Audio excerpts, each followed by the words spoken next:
किसी गांव में दो दोस्त रहते थे। एक का नाम हीरा था, दूसरा का मोती। दोनों में गहरी दोस्ती थी और वे बचपन से ही खेलना कूदना पढ़ना लिखना हर काम साथ करते आ रहे थे। जब वे बड़े हुए तो उन पर काम धंधा ढूंढने का दबाव आने लगा। लोग ताने मारने लगे कि दोनों निठल्ले हैं, एक भी पैसा नहीं कमाते। एक दिन दोनों ने विचार विमर्श करके शहर की ओर जाने का फैसला लिया। अपने घर से रास्ते का खाना पीना लेकर दोनों भोर होते ही शहर की ओर चल पड़े। शहर का रास्ता एक घने जंगल से होकर गुजरता था। दोनों एक साथ अपनी मंजिल की ओर चले जा रहे थे। रास्ता लंबा था, सो उन्होंने एक पेड़ के नीचे विश्राम करने का फैसला किया। दोनों दोस्त विश्राम करने बैठे ही थे कि इतने में एक साधु वहां से भागता हुआ आया। साधु तेजी से हाँफ रहा था और बेहद डरा हुआ था।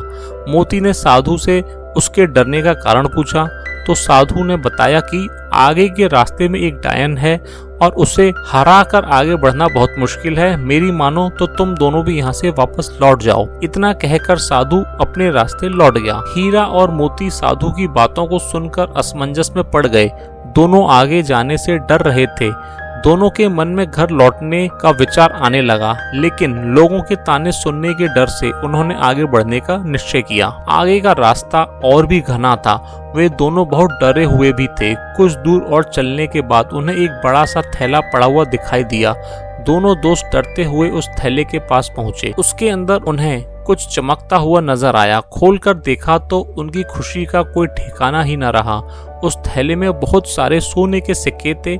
सिक्के इतने अधिक थे कि दोनों की जिंदगी आसानी से पूरे ऐशो आराम से कट सकती थी। दोनों खुशी से झूम रहे थे। उन्हें अपने आगे बढ़ने का फैसले पर गर्व हो रहा था। साथ ही वे साधु का मजाक उड़ा रहे थे कि वह कितना मूर्ख था जो आगे जाने से डर गया। अब दोनों दोस्तों ने आपस में धन बांटने और साथ भोजन करने का निश्चय किया। दोनों एक पेड़ के नीचे बैठ गए। हीरा ने मोती से कहा कि वह आसपास के किसी कुएं से पानी लेकर आए ताकि भोजन आराम से किया जा सके। मोती पानी लेने के लिए चल पड़ा। मोती रास्ते में चलते चलते सोच रहा था कि अगर वो सारे सिक्के उसके हो जाएं तो वो और उसका परिवार हमेशा राजा की तरह रहेगा।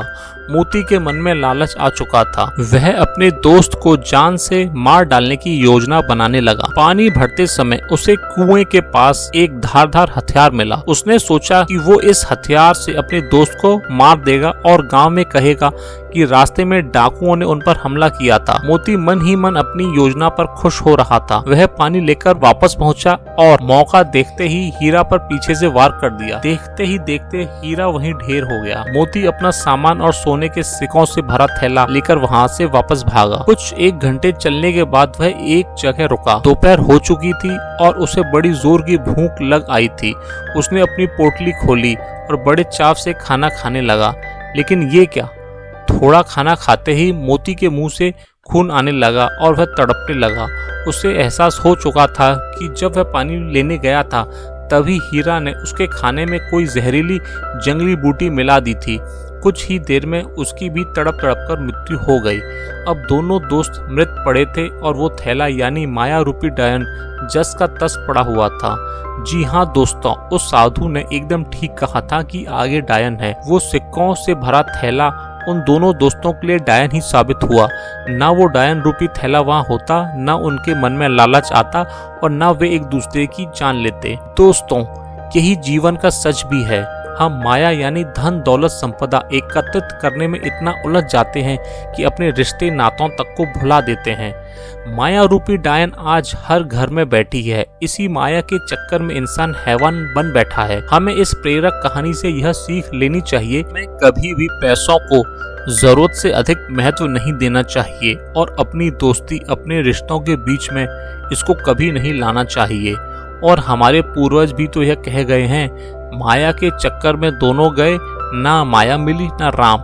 इसीलिए हमें हमेशा माया के लोभ व धन के लालच से बचना चाहिए और ज्यादा न सही पर कुछ समय भगवान की आराधना में जरूर लगाना चाहिए। धन्यवाद।